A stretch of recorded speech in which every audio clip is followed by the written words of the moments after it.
Imagine walking across open ground at midday with no shade in sight.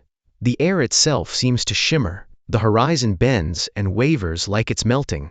Every breath feels thinner than the last, and the ground beneath your feet is hot enough that stopping to rest isn't actually rest at all. Within an hour, your mouth is dry no matter how much you swallow. Within a few hours, your thinking starts to blur at the edges. And if nothing changes, extreme heat doesn't take days to kill you.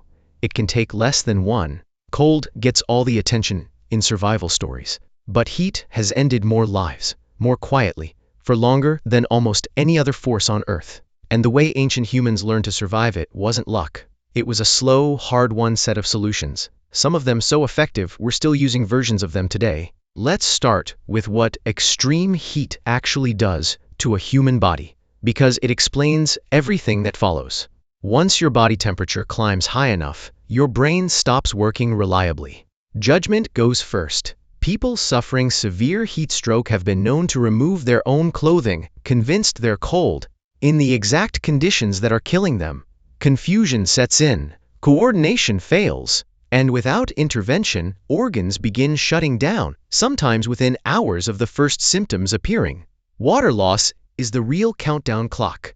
In extreme heat, a person can lose over a liter of sweat in a single hour just standing still, and far more while moving.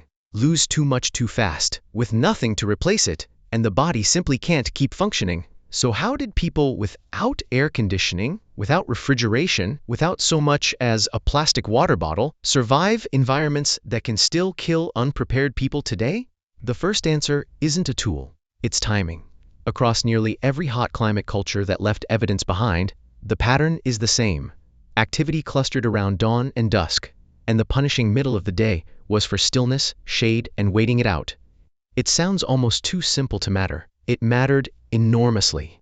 Moving during the coolest hours and resting through the worst of the heat could be the difference between a sustainable day and a fatal one. But timing alone doesn't explain one of the strangest advantages humans actually have over almost every other large animal on the planet. An advantage most people have never heard of. Humans are exceptional heat-dumping machines. Our skin is covered in millions of sweat glands, far more than most mammals, and combined with comparatively little body hair, that lets us cool ourselves through evaporation with startling efficiency. A four-legged animal like an antelope or a wild dog cools mostly by panting, which is far less effective in serious heat.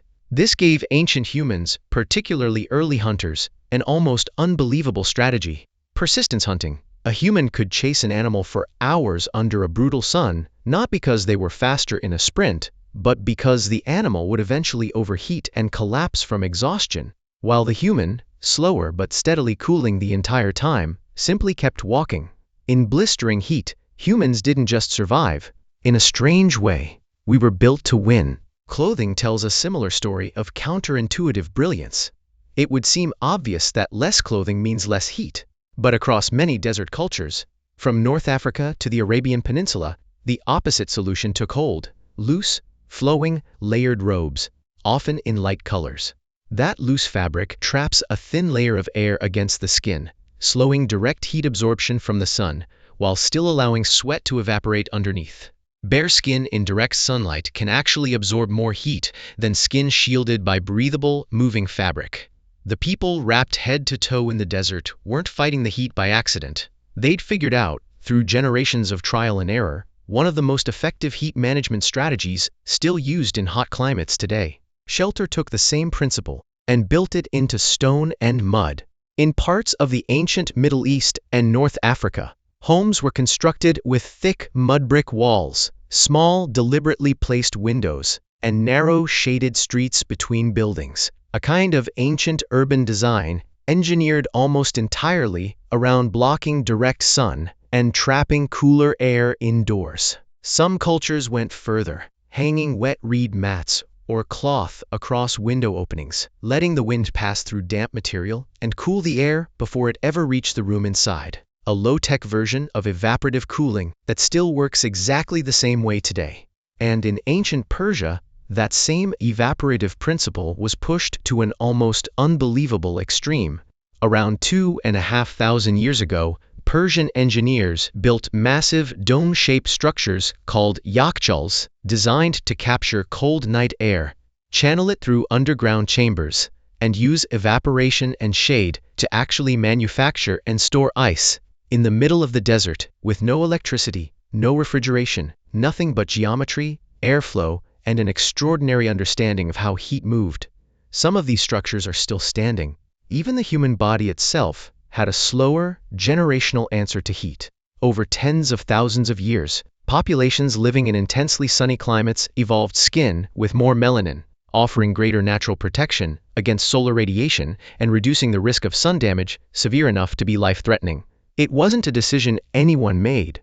It was survival, written slowly into the body itself across countless generations, the same way any successful adaptation eventually is. None of this means ancient heat survival was easy, or that it always worked. Heat stroke killed silently, and often. Travelers caught between water sources, workers without shade, children, and the elderly, especially vulnerable, in every culture that faced this threat. For every clever adaptation, there were countless deaths that taught the lesson the hard way, long before anyone thought to write it down. What's remarkable, looking back, is how much of this ancient toolkit never actually went away.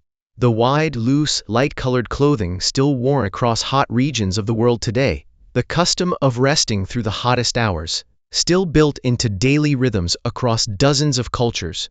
Thick-walled architecture with small windows, still used in traditional desert building today, centuries after air conditioning made it technically unnecessary. We didn't outgrow these solutions.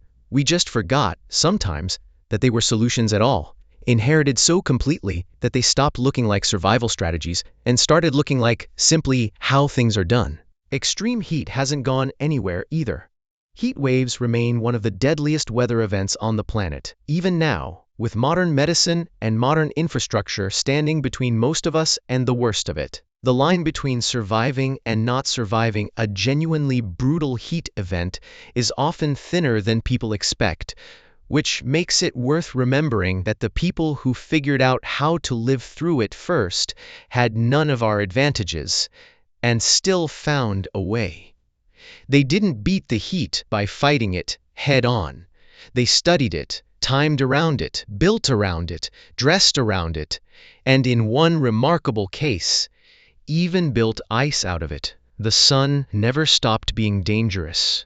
Humans just stopped meeting it on its terms. If you want more of the history nobody actually teaches you, subscribe, because next week's video is about something that happened to almost everyone,